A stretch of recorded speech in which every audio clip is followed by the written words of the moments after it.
सच्चा प्यार क्या होता है? वो जो कुछ समय की खुशियां देता है, या वो जो बिना किसी स्वार्थ के हमारी तकलीफों को अपना लेता है? हम अक्सर उन लोगों के पीछे भागते हैं जो हमें छोड़ सकते हैं, लेकिन उन लोगों को भूल जाते हैं जिन्होंने हमें जन्म दिया, पाला पोसा और हर मुश्किल में हमारे साथ खड़े रहे। यह कहानी इरफान की है, जिसने प्यार को दो अलग अलग रूपों में देखा, एक अपने माता पिता का निस्वार्थ प्यार और दूसरा इफ्रा का प्यार जो उसके लिए पूरी दुनिया था। लेकिन जब वक्त ने इम्तिहान लिया, तब उसे समझ आया कि असली प्यार क्या होता है। गरीबी में पला बढ़ा इरफान का बचपन गरीबी में बीता। उसके पिता सलीम एक दिहाड़ी मजदूर थे जो रोज सुबह सूरज निकलने से पहले घर से निकल जाते और रात को थककर लौटते। माँ जरीन दूसरों के कपड़े सिलती ताकि घर का खर्चा चल सके।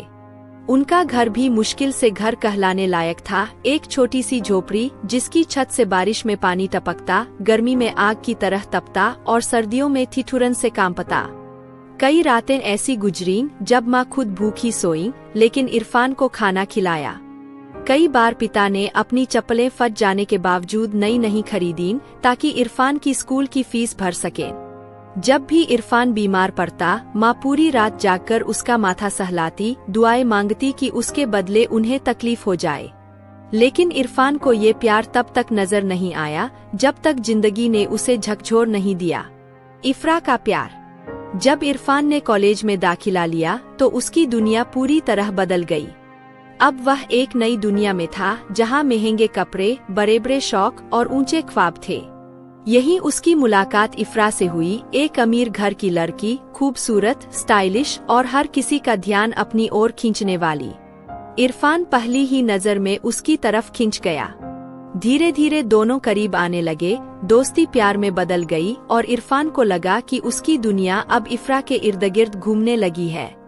अब वह घर कम जाने लगा, माँ बाप से दूरियां बढ़ने लगी। जब माँ उसे खाने के लिए बुलाती तो वह गुस्से से कहता, अम्मी मैं बच्चा नहीं हूँ, बार बार मत बुलाया करो। जब पिता उसकी पढ़ाई के बारे में पूछते तो वह झुंझलाकर कहता, अब्बू मैं जानता हूँ मुझे क्या करना है। धीरे धीरे वह अपने माता पिता से दूर होता गया। अंधी मोहब्बत। इरफान ने जो भी कमाया वो सब इफ्रा पर लुटा दिया। महंगे गिफ्ट, महंगे कपड़े, महंगे होटल और पार्टी, इफ्रा जो भी मांगती इरफान उसकी हर छोटी बड़ी ख्वाहिश पूरी करता। लेकिन उसे एहसास नहीं था कि इस प्यार की कीमत कौन चुका रहा है।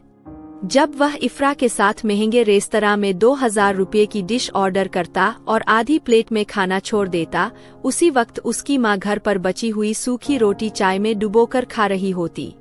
जब वह इफ्रा को नई घड़ी गिफ्ट करता, उसी वक्त उसके पिता की घड़ी महीनों से बंद पड़ी होती, क्योंकि उसके अंदर नई बैटरी डालने के पैसे नहीं थे। बरसात की रात। एक रात बहुत तेज बारिश हो रही थी। इरफान इस वक्त इफ्रा के साथ एक महंगे कैफे में बैठा गर्म कॉफी पी रहा था। उसी वक्त उसकी माँ और पिता घर में ठंड से ठिठुर रहे थे। छत से टपकता पानी पूरे घर में भर गया था। ठंडी हवा हड्डियों में चुभ रही थी। माँ कांपती हुई एक फटी रजाई में लिपटी हुई थीं और पिता एक कोने में भीगते हुए बैठे थे।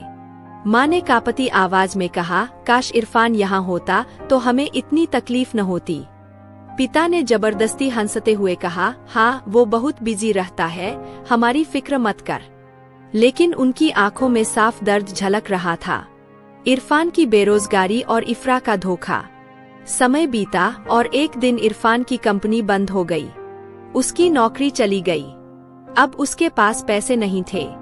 उसके दोस्त धीरे धीरे उससे दूर होने लगे। आखिरकार वह घबराकर इफ्रा के पास गया, इस उम्मीद में कि वो उसका साथ देगी। इफ्रा मेरी नौकरी चली गई। इफ्रा ने ठंडे लहजे में कहा, इरफान मैं अपनी जिंदगी में सिक्योरिटी चाहती हूँ। मैं ऐसे इंसान के साथ नहीं रह सकती जिसके पास कोई भविष्य नहीं है। और वह चली गई बिना मुड़कर देखे। इरफान की आंखों के सामने अंधेरा छा गया। जिस प्यार के लिए उसने अपने माँ बाप को भुला दिया, उसी ने सबसे ज्यादा तकलीफ दी। घर वापसी और दर्दनाक सच। अब उसे अपने माँ पिता की याद आई। वह दौड़कर घर पहुंचा। जैसे ही दरवाजा खोला, माँ उसे देखकर दौड़ पड़ी और गले से लगा लिया। बेटा तू ठीक है न? तुझे भूख लगी होगी, मैं खाना लाती हूँ। लेकिन तभी साहूकार आ गया। तुम्हारे पिता ने तुम्हारे लिए पैसे उधार लिए थे। अब ब्याज इतना बढ़ चुका है कि घर गिरवी रखना पड़ेगा। इरफान सन्न रह गया। उसके पिता ने उसकी जिंदगी संवारने के लिए सब कुछ दाव पर लगा दिया था। वो अपने पिता के पास गया और फूट फूट कर रोने लगा। अब्बू, आपने मेरे लिए इतना बड़ा बलिदान क्यों दिया? पिता मुस्कुराए और बोले, बेटा, हम खुद भूखे रह सकते हैं, लेकिन तुम्हें आगे बढ़ते देखना चाहते थे। लेकिन अब बहुत देर हो चुकी थी। कुछ हफ्तों बाद उसकी माँ ने उसे सुबह उठाने की कोशिश की, लेकिन वो हमेशा के लिए सो चुका था। माँ चीख पड़ी, इरफान, उठ बेटा। पिता जमीन पर बैठकर फूट फूट कर रोने लगे। जिस प्यार को उसने ठुकरा दिया था, वही आखिरी वक्त तक उसके लिए रोता रहा। सबक: हम अक्सर उन लोगों के प्यार के पीछे भागते हैं जो हमें छोड़ सकते हैं, और उन लोगों को भूल जाते हैं जो हमें इस दुनिया में लाए हैं। जब तक माता पिता जिंदा है, उन्हें अपना प्यार दिखाइए। कहीं ऐसा न हो कि जब आपको एहसास हो, तब तक बहुत देर हो चुकी हो।